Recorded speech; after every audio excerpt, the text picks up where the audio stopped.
What's going on, everybody? Welcome to Always Occupied Home and Product Reviews, and in this review we have the AnseTo. Hopefully I'm saying this name right. I apologize if I'm butchering the name, so that will be the last time me saying the name. But the link will be in the description, so you will know the name pretty soon. Now we have smart water timer, you guys. You know what time it is. It's time for overseeding. And guess what? Works with Google, works with Alexa. This is going to be insane. All right, let's go ahead and start opening this thing up. We will be going in the field in a little bit to test this out. Obviously, I will have to do the app thing, you guys. You know, when it comes to smart devices on this channel, we go over the app stuff and everything. So this is going to be very detailed and informative. And here you go. It looks futuristic. All right, this is where the battery goes. Yeah. All right, so after you have dealt with most of this stuff, you kind of get the hint already on how this stuff works. This is not rubber. All of this is plastic, you guys. And it does come with the filter and washer right here. A very thick washer. Wow, that is thick. All right, you guys. They give you tape. They give you a connector. And you have to plug this onto the wall because that's how it connects to it. This is basic, simple. Now, will it be hard to figure out? It may be if you're not into technology, you guys. This could get a little complicated for you. If you are into technology, then this will probably be as easy as 1, 2, 3. Sometimes even if you're into technology, it's hard. And I don't know why I'm struggling to even open this. Alright, so you do get tape, which is nice, and you get a connector. Quick connector, I may say. So that is also a plus. And this should fit a 3/4 hose. I think 3/4 is standard depending on wherever your location is. And when I take this outside, I will go over all of this beautiful data. Catch y'all in the field. You guys, let me turn the water on. This is a 3/4 fitting. The interface looks simple. It actually tells you the battery. If you look at the very top, the battery is at 100%.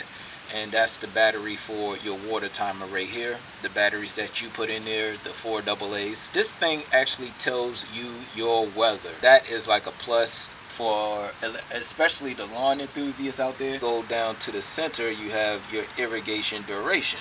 So that is the time that you want to water, well, not the time you want to water, how long you want to water. So that's what I mean by duration. So if you hit it, you can water for however long you want, but I wouldn't water for 24 hours. All right, but that's the max you can water for, is 24 hours right there. And let me go ahead and go back to 10 minutes. You hit save, and there you go. You have your 10 minutes. Now on here, on your bottom left, you have last run time. So you click that. Well, it lets you know the last time you run and the next time you're going to run. So that's when you set your schedule. Now, that's all in this part right here. Now, once you go to your next tab over, is your weather delay. Weather delay is basically delaying your water time. So if you know it's going to rain, as you can see on my screen, it says today you see rain, and it's been raining today. So if you don't want to rain today while it's raining, then you can go ahead and put 24 hours, confirm, and then you should have your delay on. And that goes even for 24 hours. So let's say you know it's going to rain the next 2 days. You can go ahead and confirm the next 2 days to delay it, and do it again 72 hours. And you could confirm your 72 hours. Alright, confirm. Alright, and if you don't want no delay, you go to cancel. The other tab over where you see the clock, You click that.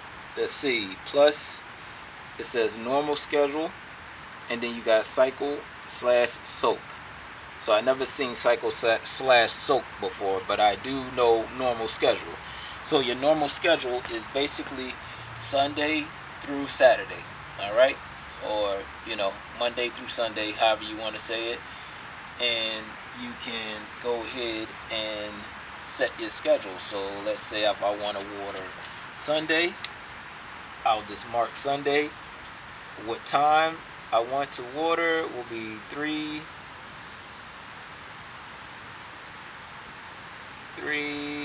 o'clock. I'm just doing an example, you guys.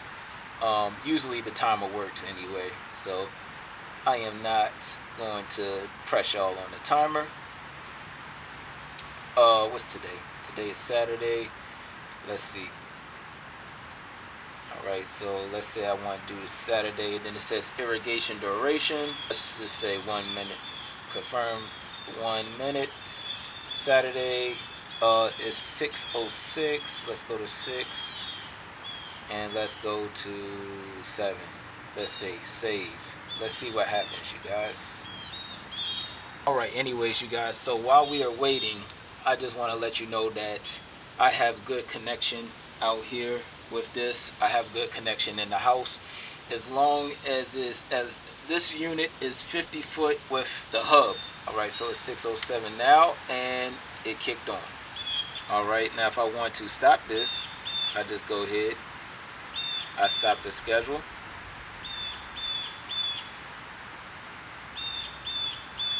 I'm gonna go back. Sorry, you guys. Alright, normal schedule. Alright, so I could go back to that schedule. And if I want to add more schedules, I can just add another schedule. Alright, now it says cycle/soak. Let's say if you on a slope, you can water, like say if you in your 10-minute duration time. In that 10 minutes, water for 2 minutes, and you could give yourself a 1 minute break. And then water for another 2 minutes, give yourself another 1 minute break. And that is pretty awesome, because if you are on a hill, you don't want when you overseed, you don't want to overwater, because you can wash your seeds right down the hill, and overseeding will be pointless. Alright, so let's go ahead and get out of that. Go to the far right, and that's your history. So it actually shows you your history of watering. So it shows me today that I watered at 9 p.m. Oh, not 9. The day 9 at 6:07 p.m. Alright, and then you have your cycle duration, which was 31 seconds, because I didn't want to talk y'all heads off for a whole minute. If you just want to start this thing up manually, right there at the far left, you can just press play, and you heard it. And that's about it, you guys. Now let me remind y'all something. This is a water barrel, so it's not like it's going to be a flood of water. The way this system works, it works with like if you have it on your regular spigot, the water pressure will definitely come right out. If you are new to lawn care, irrigation, watering your lawn, if you're getting used to this, I think this will be a perfect tool for you. Okay, the other ones I had seems a little bit more complicated. Alright, as far as this one goes, this one is very user friendly. Okay, right there, I just named it smart water timer, but you can name it basically whatever you want to name it. It works with Alexa, and it works with Google. Once again, you will need that 50-foot distance between this and your little hub. So I do have my hub in my sunroom. Okay, so it is in the house, and all of this is powered by my outdoor router. I love that I got that outdoor router. If you need to get a good outdoor router, I will put a link to that one in the description as well. Wi-Fi extension. Alright, you guys, so that's enough about the router. So there goes the hub, and the hub is way less than 50 feet. So you have to be 50 feet at least when it comes to your hub and your spigot. Okay, you can't go beyond that. If you go beyond that, then your spigot will not connect to the hub, because the hub connect to the router. All right, you guys, so if y'all have any other questions, comments, concerns, please put it in the comment section and I'll get back to y'all as soon as possible. And I'll catch y'all on the next product review. Later.